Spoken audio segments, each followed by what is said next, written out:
Assalamualaikum warahmatullahi wabarakatuh. Saya Anissa Rahmadianti Tamara, NPM 1903011020. Di sini saya akan menjelaskan neraca saldo setelah disesuaikan. Laporan laba rugi, laporan posisi keuangan, laporan perubahan, laporan arus kas, laporan rekonstruksi, jurnal penutup, dan yang terakhir adalah neraca saldo setelah disesuaikan. Berikut penjelasan yang akan saya sampaikan. Baik, di sini saya akan menjelaskan DPRS Rasma, yaitu neraca saldo setelah disesuaikan periode 2019. Di sini merupakan hasil dari neraca yang sudah kita sesuaikan, sehingga mendapatkan hasil sebagai berikut. Di sini ada laporan laba rugi, di mana kita bisa melanjutkan laporan laba rugi ini dengan memasukkan pendapatan pengelolaan dana pendapatan dari sewa, yaitu pendapatan ijaroh yang berjumlah 100.000. Dari mana mendapatkan 100.000? Yaitu dari neraca yang telah disesuaikan sebagai berikut. Di sini kita cari tentang pendapatan ijaroh. Setelah pendapatan ijaroh ada, kita masukkan laporan laba rugi. Ada pendapatan laporan bagi hasil, beban usaha, laba usaha, pendapatan dan beban non-usaha, sehingga semuanya yang ada di tabel berikut dijumlahkan dan akan dicari.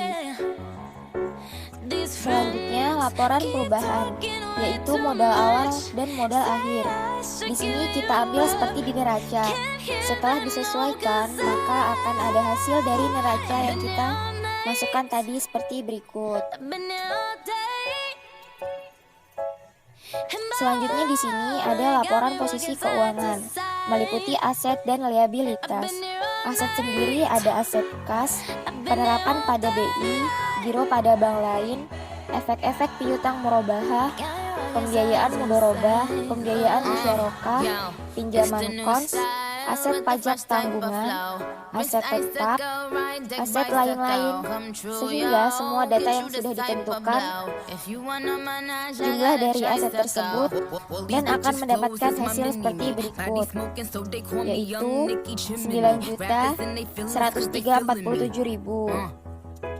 Dan liabilitas sama persis dengan aset. Kita cari kegiatan giro wadiah. Tabungan wadiah, kewajiban pada bank lain bagi hasil belum dibagikan, utang pajak, kewajiban lain-lain, dana syirkah temporer, deposito mudharabah, sehingga data yang sudah kita cari tadi kita jumlahkan dan akan menghasilkan jumlah dari data yang kita masukkan atau kita ambil dari neraca yang telah disesuaikan tadi.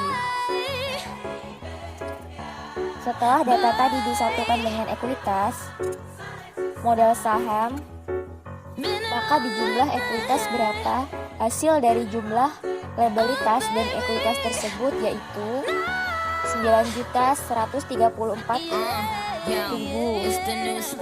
Di sini ada laporan arus kas, yaitu sebagai berikut. Ada laba bersih, penyusutan arus kas dari aktivitas operasional, yaitu meliputi kas, piutang murabahah, kewajiban segera, tabungan wadiah, kewajiban pada bank lain, bagi hasil yang dibagikan, kewajiban lain-lain.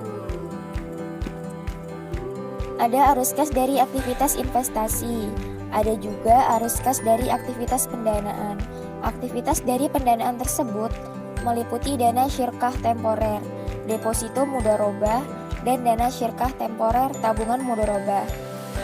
Sehingga data yang sudah kita cari dari neraca yang sudah kita sesuaikan, kita jumlah dalam saldo kas 31 Desember 2019, yaitu senilai 120 juta.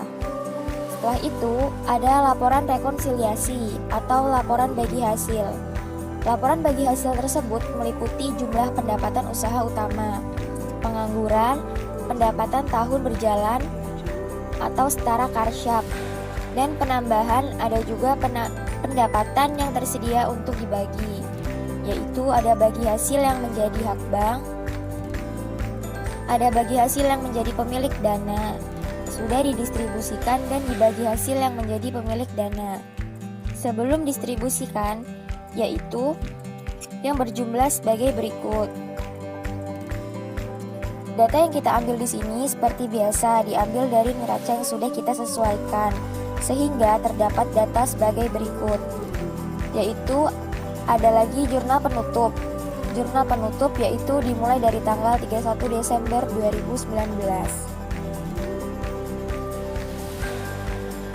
Ada pendapatan ijarah murabahah, pendapatan bagi hasil musyarakah, pendapatan bagi hasil mudharabah, pendapatan usaha lainnya, pendapatan operasional lainnya, pendapatan beban non-usaha, istikar laba rugi.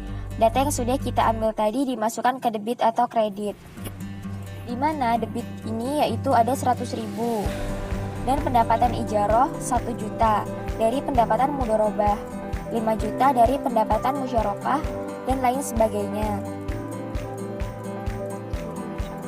Di sini sudah tertulis jelas seperti ini ya teman-teman. Jadi kita bisa lihat bahwa hasil dari debit tersebut kita jumlahkan dengan kredit. Dan jika data benar, maka hasil yang telah ditotal tadi akan menghasilkan data yang sangat sama atau hasil yang sama, sehingga akan terjadi jurnal penutup yang balance atau sama persis dengan debit dan kredit. Selanjutnya di sini ada neraca saldo. Setelah penutupan, yaitu di sini kita masukkan nama akun yang telah kita buat tadi di neraca setelah disesuaikan. Maka di sini ada kas penempatan pada BI, giro pada bank lain, penyisihan kerugian.